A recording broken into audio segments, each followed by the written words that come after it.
ప్రియమైన దేవుడి బిడ్డలారా, ఈ యొక్క ఆగమన కాలము మొదటి వారంలో దేవుడు మనందరికీ చెప్తూ ఉన్నాడు. నీ జీవితంలో ఎలాంటి అంధకారం ఉన్నా ఆ అంధకారాన్ని తొలగించడానికి వెలుగు పుట్టింది. ఆ వెలుగు పేరే క్రీస్తు యేసుప్రభుల వారు.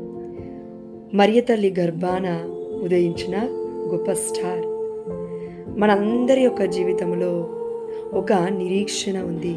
ఈ నిరీక్షణ మనల్ని ఎన్నటికి నిరాశకు గురి చేయదు, నిరుత్సాహానికి లోను కాదు.